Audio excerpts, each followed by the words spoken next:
Hey guys, welcome to the Himprovement Podcast, where the mission is to help young men develop their character, identity, and mindset in order to activate their potential and achieve their goals in life.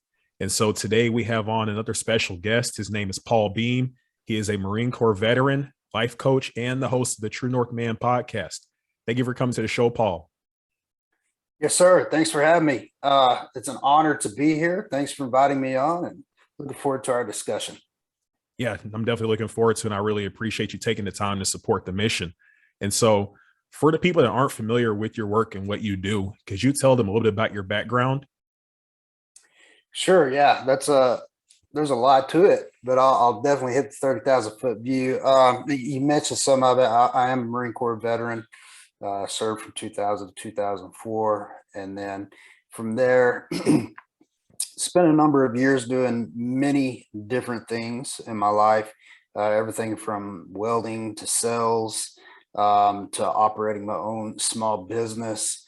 I've kind of done many different things up until 2013, where I found myself completing my degree in psychology and communications, along with some religious education and spiritual studies.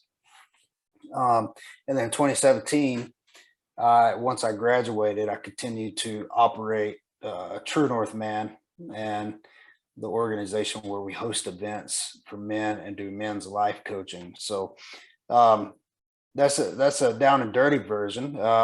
Currently been married for 7 years. We're a blended family, so have two stepdaughters. One is at Texas A&M University, and the other lives here with us, and she is in junior high. And then, of course, I have my 3 biological sons. My oldest of which is at Texas Tech University. My middle son attends high school at Richland Springs High School, where they just won a state championship last year. And that's pretty much me in a nutshell. A lot of bumps and bruises in my lifetime. I feel like I've learned a lot. I've been through a lot, and so it's my mission in life to kind of give back and help other men who are in a position that I was in, all the way up until I would say my early 30s, of really just kind of floundering about in life, trying to figure out who I was, what I wanted to do when I grew up, and the legacy that I wanted to leave behind. It just took a lot of time for me to figure that kind of stuff out. So I figure if I could help men expedite their journeys to where they can reach that, I don't know, I guess, a freedom and fulfillment that comes from a solid core identity and knowing our mission and fulfilling our mission in life. Well, that's the least I could do to give back. Just take my experiences and teach others how to kind of navigate through life more efficiently than what I did. Hey, I like it, and I respect it a lot. And I can say that, for you to get to the point to where you decide to make a change, and after that, not only did you make a change in your life, but also look to find a way to help people make a change in theirs to try and, I guess, magnify the good that you were doing. That's even better. And hey, if you don't mind, let's talk about that. What would you say was the catalyst that led to you eventually deciding that you wanted to make a change in your life? Sure. Yeah. So like I said, a lot of bumps and bruises as I was a young adult, and just making the wrong decisions, not really knowing how to navigate life, and never really having a mentor or a father figure to kind of take those life questions to. Because oftentimes we look to others for advice and wisdom, and it seems like a go-to is to go to dad, right? Or go to our parents at least and figure that stuff out. Well, I didn't have the privilege of doing that necessarily. So, but then as a result, I had my first marriage was 10 years. We had 3 biological sons together, and we had our first son at a very young age. I was 19 years old when we had our first son. And quite frankly, I didn't know how to be a father. I didn't know how to navigate that. I didn't know how to be, a good husband, a father, and quite frankly, didn't know how to be really an effective man in life. I was very selfish and very independent. And while independence is not always a bad thing, if we don't know how to navigate that appropriately and balance that with um, a strong community in our life, well, we end up hurting ourselves in the long run, because the reality is this world, we were created with community in mind. So we're creatures who enjoy being around other people, if not all the time, and if not a lot of people, at least a few people, and to a small degree. I think that our souls yearn for connection with others. And so, anyway, that being said, just quite frankly, didn't know how to be an honorable man, and I wasn't. The decisions I was making were very, very selfish. I was just trying to figure life out on my own, figure out who I was, where I was going. And my idea of success was more money, a bigger house, a better vehicle, um, and collecting everything, all the tangible assets I could in life, versus building relationships and memories with friends and loved ones. So ultimately, that led to divorce, and of course, being separated from my family, and then just many years of trying to figure out, what am I supposed to be doing in this life, and why do I keep making the same mistakes over and over again, and why do I just feel so empty regardless of what I do and where I go and all the things that I collect in life. And so it was 2000, it was probably 2012 when I really started feeling convicted about the way I had been living, and really, quite honestly, just being tired of what I was doing, going from job to job, trying to make more money, trying to collect more accolades. And so that kind of put me on this trajectory of just some self-discovery, which started with some intensive counseling, and putting myself in different circles with different people that I had respect for, that I felt were living a life that I would like to live. And so 2013 is when things really started to shift, really figuring myself out, figuring out who I was. And of course, was finishing up school in 2014 to 2017.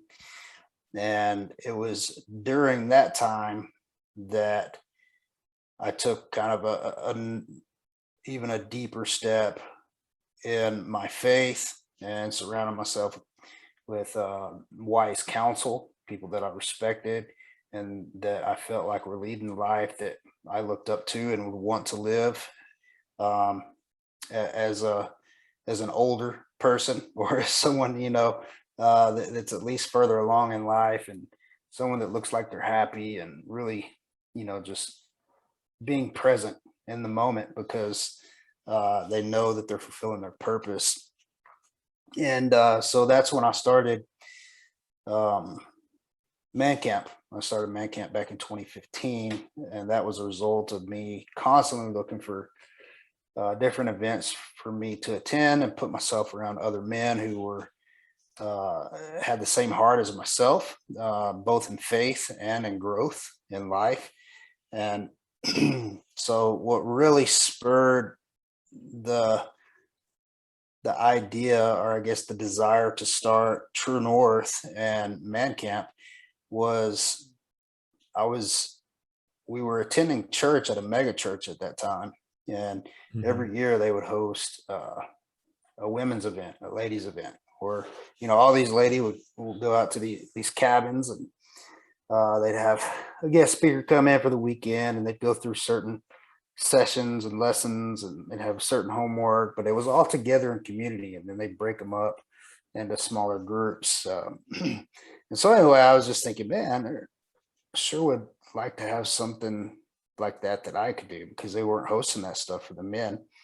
And so anyway, finally I was just like, you know what? I have 12 acres out here in the middle of Texas. I'm just going to invite a bunch of dudes out and we're going to barbecue. We're going to sit around a campfire and, share life and maybe do a couple of things out there that are outdoorsy and fun, And so that's where it started. And since then, it's kind of developed into a whole lot more than just events. I also do coaching and some courses and really helping men kind of tap into their purpose and their mission in life. And uh, the foundation of it, though, is identity, really just figuring out who we are as men and what that means for our lives, what our mission is, and how our mission aligns with who we are, and how who we are is basically the catalyst for should be the catalyst for anything and everything that we do in life.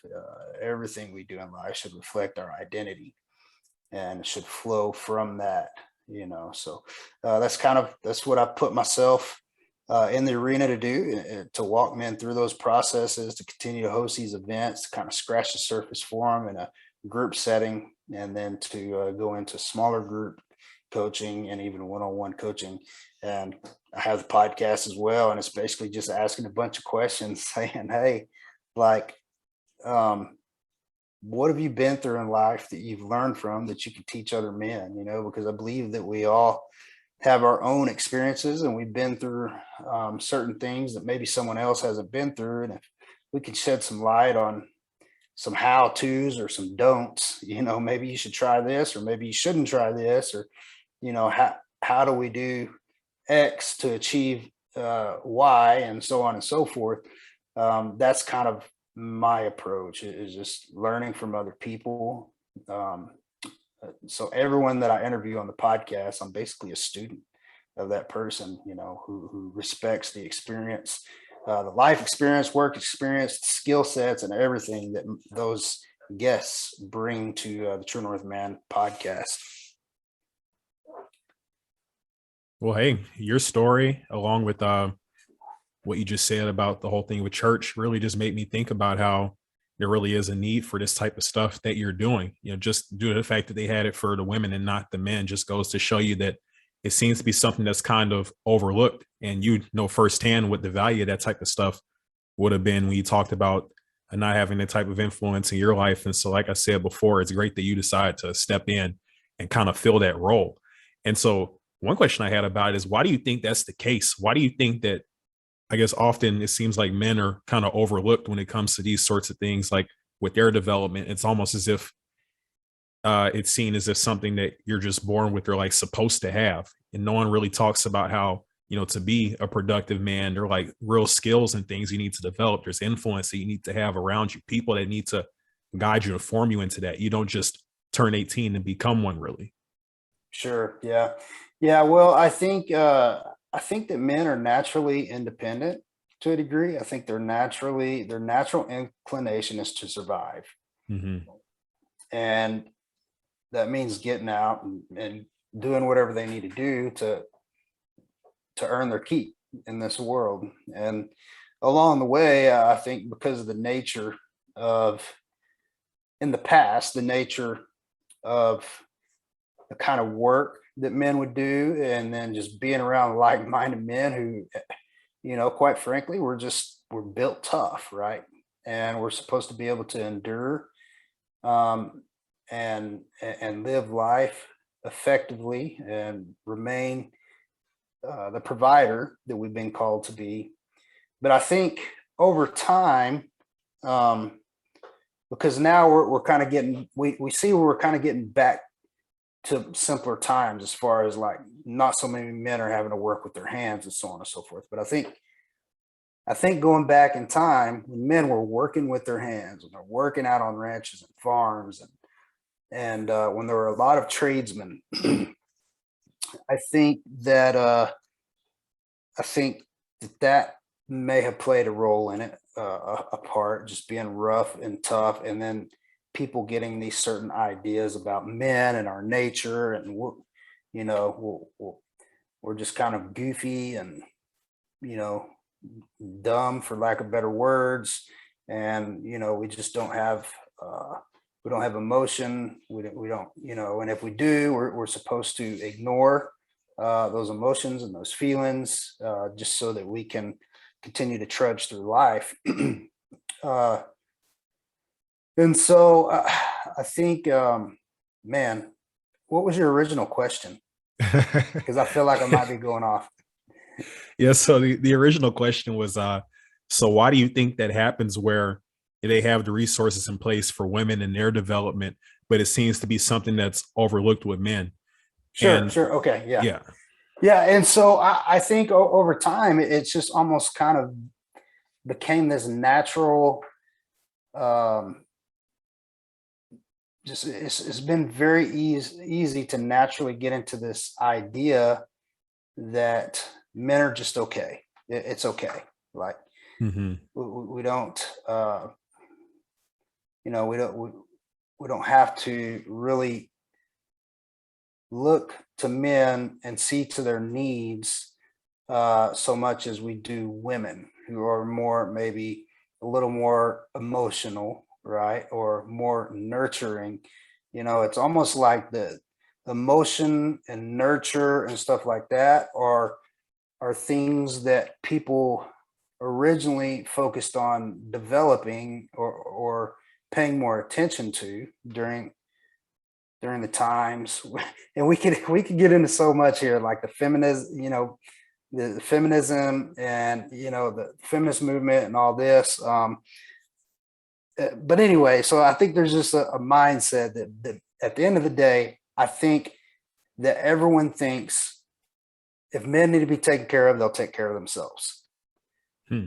And we don't necessarily have to fend for men. And I think the other thing is because men are kind of like, we're naturally always looking to find a remedy, right? We're problem solvers. And part of the problem that comes with that, I think, is that when we're in a community where we should be looking out for each other holistically, you get a bunch of men in a room, and I think a lot of the men are thinking, well, that guy is probably just like me. If there's a problem, he'll take care of it. He's a problem solver. He's got this. And then that kind of just keeps getting passed around. Well, he'll take care of himself. He'll take care of himself. I don't have to worry about this. And then also the other thing is, I think that men have kind of gotten to the point, or society has gotten to a point where men, quite frankly, feel like it's weak to voice their needs. Hmm. It's weak to voice their their feelings, and that they may feel like they need community as well.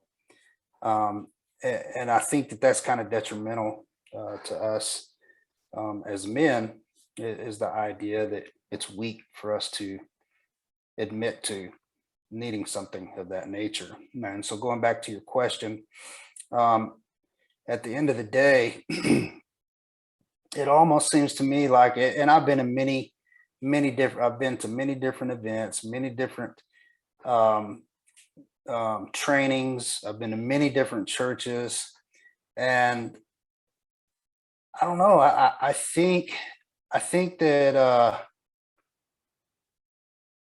I think people just forget about men because they feel like they'll take care of themselves, and that is detrimental, because the reality is, some men feel like their hands are tied because they don't want to seem weak, or they don't want to look a certain way to people. And so I think that's one, and I may not be clear what I'm thinking here, but No, I think that is I think one reason. yeah, I think I got a good understanding of what you're saying. I mean, we're human too. You talked Sure. about how, you kind of look at us as if like there are different things that we might not need, but we experience the same emotions and all that as women. It's just while it's acceptable for them to feel them and express them, I guess it's not really seen in the same way like for men. But yeah, I kind of got like two things from your answer. The first thing was that when you kind of compared modern times to older times, I can kind of see what you're saying, because the thing about it is, like, if you talk to, I know, like if I talk to my grandfather or anybody, a lot of well, especially men back then in my community, were blue collar men. And so there are certain skills and everything that you develop whenever you're around other men that do those same things, like to where, like, if you want to survive in those environments, you have to adapt. If you're going to be a blue collar man working among other men, you have to be, of course, somewhat physically tough to be doing construction, other types of jobs like that. You have to be able to communicate because you're most likely working in a team, kind of like a tribe sort of thing. And I guess something about that too is that whenever you're in those groups, the men kind of band together to meet each other's needs, maybe not necessarily like emotionally, because that was something that I would say was lacking. But I can see what you're saying with that, where since they had those types of environments that helped them to be more well-rounded, I guess you could say, in those different aspects, that might have been wide, or might not have, people might not have seen a need for like men's groups and that sort of thing, because you get that at work, you get that at the bar or whatever after work, or something like that. And something else that I kind of gathered from what you said too is like the emotional part of it. And that definitely is an attitude that's been around for a while. I know even my grandfather has it, to where they feel like, a man isn't supposed to, need this type of support or whatever, like emotionally and that sort of thing. And I don't agree with it either, but that's an idea that he's kind of carried. And the weird thing about it is that, as society has shifted to where, you don't really, the dynamics among men aren't really like the same as they used to be back then, where you're having more guys doing office jobs, regular things, more women in the workplace, to where it's not as male dominated. It's to the point to where it seems like guys aren't getting that same development, like maybe what they would like working with other men, but then also they're not getting that emotional development either. So it's kind of like dwarfed all around. Yeah. So there's definitely going back to that. I think there's a quote that this goes something to the effect of, hard times make hard men, hard men make safe times make weak men, and it just continues to repeat it. And then weak men make hard times, and so that pattern continues to repeat itself. And I think we're kind of at this place right now, right, where men used to work outdoors, men used to have to sweat and use their hands to build and do things. And because of technology now, we're kind of in this age where men are becoming a little softer and times are getting a little harder. So right now we're in this stage where men get to enjoy the benefits that, us being a little softer right now, that is a benefit of those before us, like your grandfather and even his father. That is a benefit that we are reaping. It's a reward that we get because of their hard, the equity that they put in, the sweat equity they put in when they were younger, for technology to be able to develop to the point that it has. And so I think we're now getting into this, I don't want to say weaker time, right? But I believe that we're at a point right now where, if enough men and enough people in general understand and see it, they can capitalize on the fact that we still do have laborers, we still do have the trades, but we also have this wonderful side of technology and all these developments that are taking place. So if we can now learn how to put the two together and to balance all that, to where it doesn't have to be, well, you're either a hard man or you're a soft man, and there's not much in between. If we can find that, if we can understand this stuff, we can balance the two. It's okay to be soft from time to time. It's okay to be emotional from time to time. But then there's a time to pull your big boy pants on and to get to work. And I think that's where we're at right now. We're kind of on this verge of saying, okay, well, yeah, we don't have to, build with our hands anymore. You don't see laborers eating lunch 20 stories in the air, just sitting off a beam with no harnesses and stuff anymore. That used to be the case. I don't know if you've seen those old pictures. Have you seen those pictures? The guys like sitting yeah.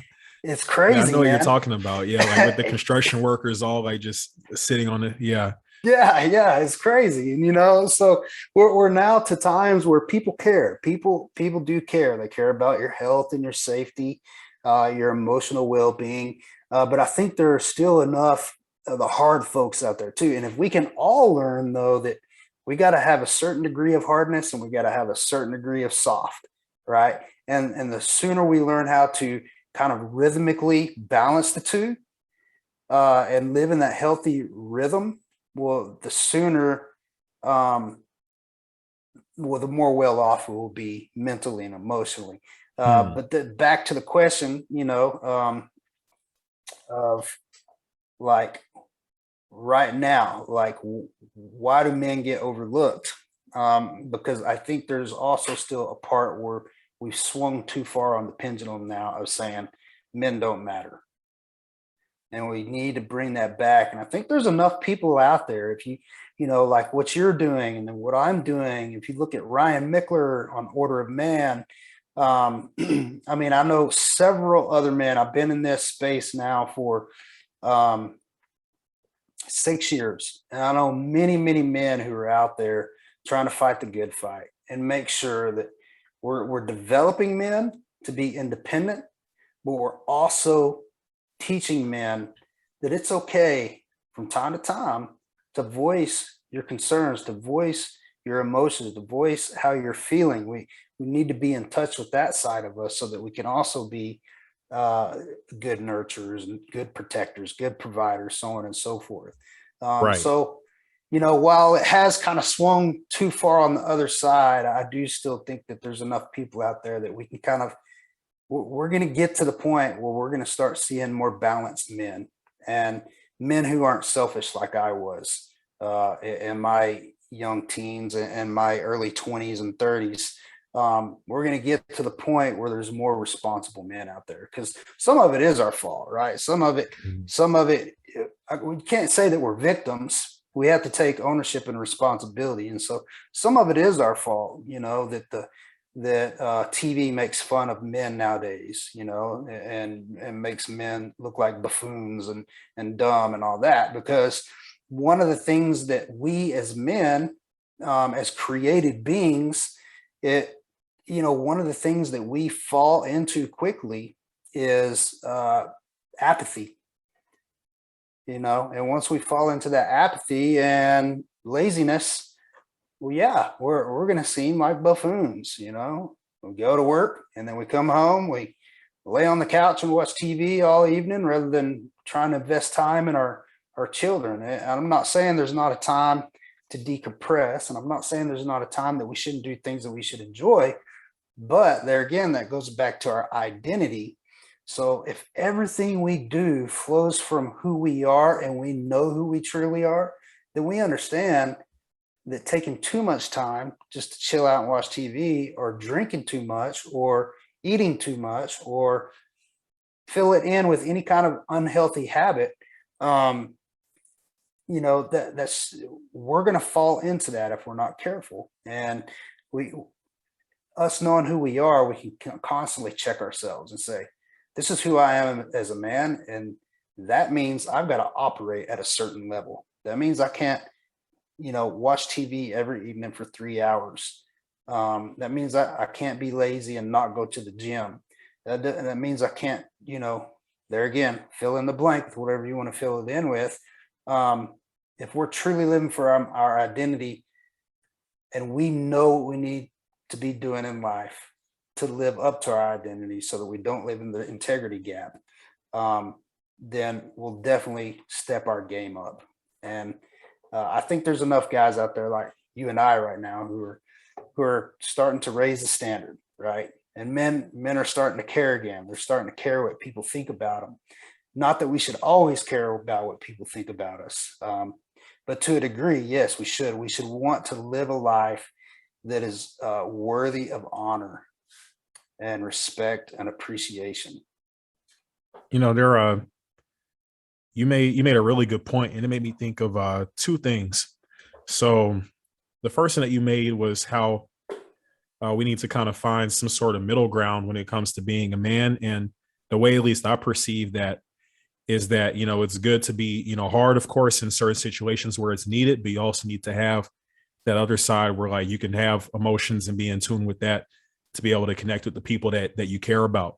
And so the way I look at it is kind of like this, at least from what I've seen from the older men that have been in my life that have been like boomers and all that. It seems like a lot of them are really in tune with that hard side, with Yeah. like I guess the external stuff of like what a man is supposed to be, and they're good at that Yes. when it comes to having the work ethic, getting stuff done when you don't want to do it, having fortitude, being a support to other people, and all that, Mhm. taking care of your responsibilities. It seems like they're really, really great at that. But I think the part where they were lacking was the other end of the spectrum that you're talking about. And like you said, I think there are more men that are starting to get kind of in tune with that. And I think the Yeah. the healthiest men, the men that provide the most for their family, are the ones that can access both sides. And then Mhm. something else you mentioned about the apathy and how like men are like kind of portrayed as buffoons and all that in the media and things. I think one issue that kind of speaks to, that's definitely become a lot more common now with like the common man, that maybe our grandfathers and all that didn't have as much of a struggle with, is really what it signals to me is a lack of purpose. Because if you look at Yeah.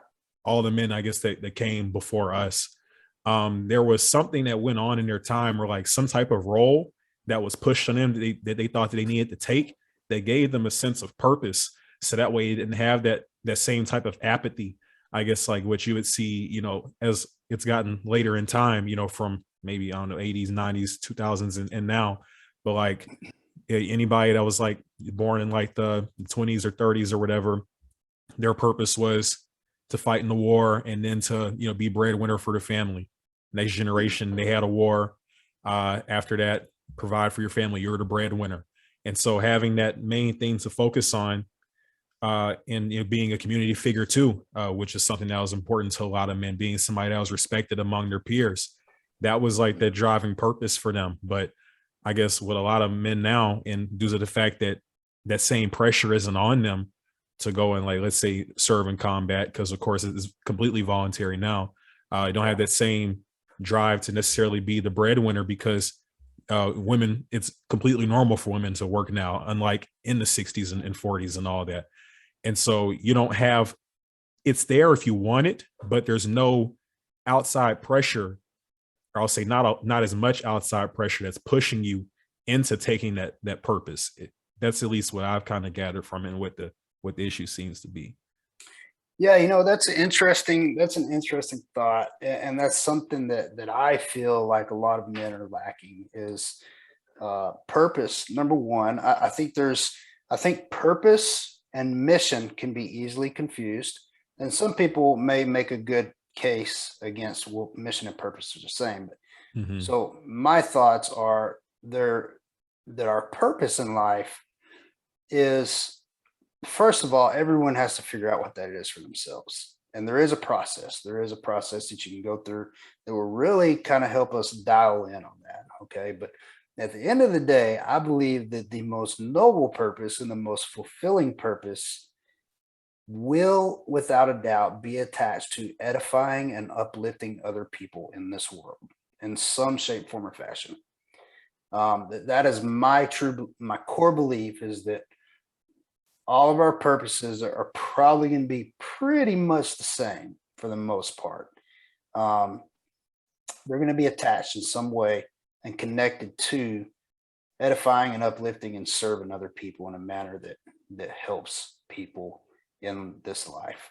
And then our mission is actually where we start to really diverge into different paths because there's so many different ways that we can embark on our mission in order to fulfill our purpose, right? So for me, I believe without a doubt that my purpose in this life is to edify and uplift and speak life into those around me. To use my experiences to help others avoid the same pain that I went through, or to help drag them out of the pain that they're currently in that I had been through, and I know how to help them out of it. And so help them avoid it or help drag them out of it, one or the other. And in doing so, that is giving life. And more specifically, my mission is to do that with men. And the way that I do that with men is through my organization, True North Man, where we host our events and I do my coaching and my podcast. And so my purpose is to edify and uplift men, all right, to speak life into men. And then I do that through my mission, which is my organization, True North Man. And some people, it may be to speak life into, their purpose in life may be to speak life. And the way they do that is through sales, through the connections they make in sales. And they are the living example and embodiment of God and Christ, right? And so that's a whole nother topic is faith, right? And Right. because I believe there's different elements of a man. We have our mental state, we have our emotional state, we have our intellectual state, and then we have our spiritual state. Okay. And I believe that if we as men can learn that, and sorry, I had a little note pop up here.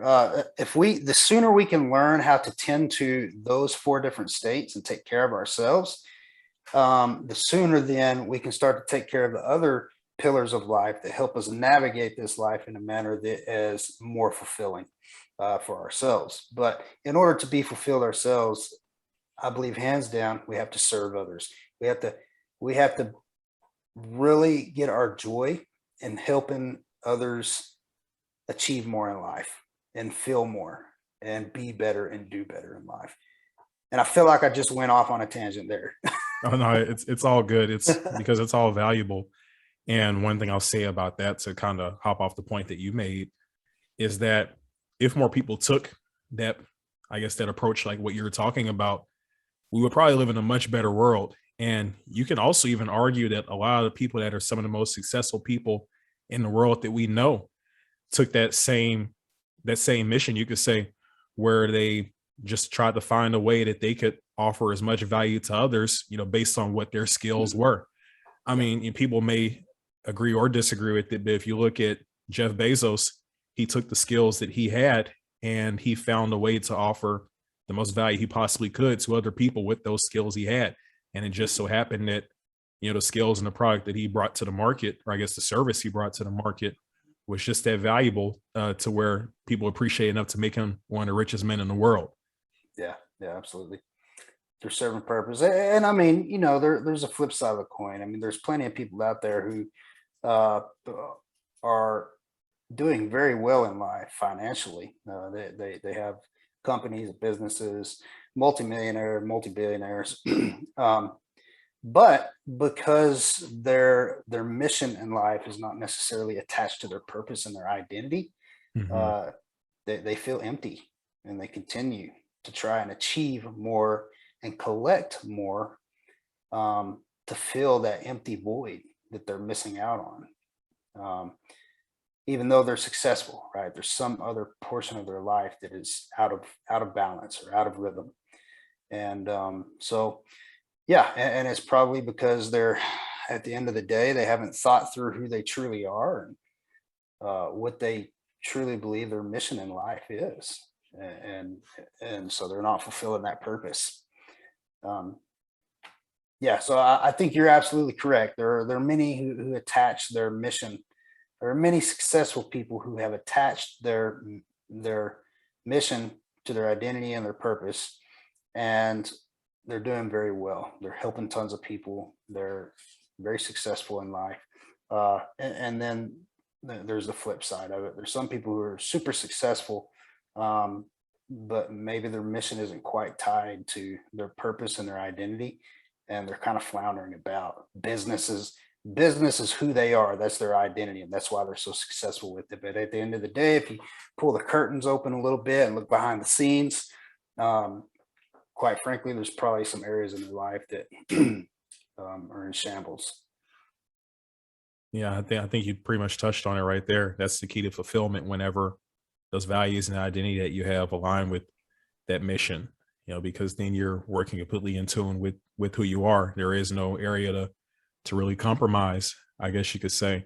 Sure. Yeah. And so, that's something that, I'm constantly working towards, trying to get that 100% alignment with my identity, with what I do. And it seems like it's something that you've definitely been doing for a while now.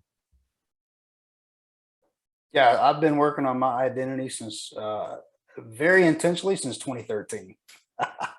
So, and we're humans, right? It's like you said, we're humans and we're always evolving. And so that's not to say we're not going to mature as people. It's not to say that we're not going to at some point have different desires in our heart. It's not going to say that our mission can't shift and change. But still our mission and purpose has to, it has to align with our identity, or we start feeling twisted. We start feeling off track and empty, and that's dangerous territory to be in. Yeah, I agree. And so now that we're coming up close on time, that pretty much wraps everything up. I think we touched on some really good stuff. And so for anyone that's listening to this episode that would like to find you, where could they go? Sure, you can go to my website, which is truenorthman.com. Fairly simple. You can also find my podcast on any of the podcasting platforms. It's True North Man Podcast. And from the website, you can reach any portion or anything. You can reach the podcast. You can find our blogs on there. You can find our events listed on there as well. And then my coaching services are not on there yet. Typically, people just reach out right now. I will have my coaching services up on there probably within the next month.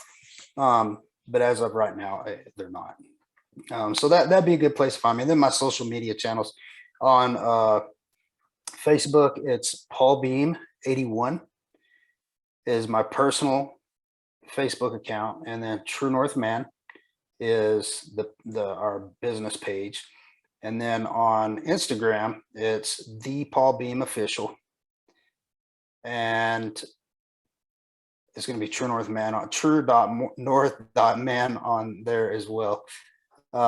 Yeah, so that's a lot. There's a lot of areas you can find us there. All right. Sounds good. Well, thank you for sharing all that. And so, yeah, once again, thank you so much for coming on the show, Paul. I really appreciate it, and hope you enjoy the rest of your day. All right. Yes, sir. Thanks for having me on, brother. All right. No problem. Take care. You too.